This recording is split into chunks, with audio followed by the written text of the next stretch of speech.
বন্ধুরা, আজকে বানিয়েছিলাম মেলার মতো ঘুগনি কিংবা দোকানের মতো ঘুগনি। এইখানে ভিডিওটির লিঙ্কটি দিয়েছি, ওখানে যেয়ে অবশ্যই দেখে নেবেন যে আমি কিভাবে ঘুগনির মশলাটাকে তৈরি করেছি।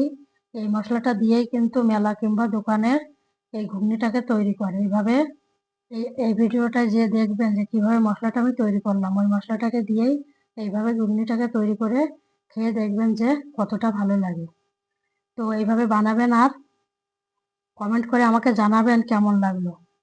আর আমার এই ছাদ বাগান থেকে পেড়ে আনা দেখুন, এই যে আমড়াটা এইভাবে কুচিয়ে দিয়েছে, এর মধ্যে সবকিছু কোচানো আছে। এখানে এখানে পেঁয়াজ আছে, এই যে পেঁয়াজ আছে, তারপরে এখানে আছে এই যে শসাটা আছে, এই ঝুড়ি ভাজাটা আছে। এইভাবে আমি সবগুলোকে দিয়েছি। এইভাবে করে তৈরি করে খাবেন, দেখবেন কতটা ভালো লাগে।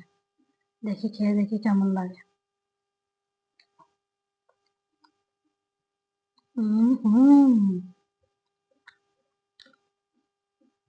দারুণ দারুণ বন্ধুরা, এত দারুণ হয়েছে না, বলে বোঝাতে পারবো না। আর কচি এই আমরা যদি গালে পড়ে না, টক টক এতটা ভালো লাগবে না, দারুণ লাগবে।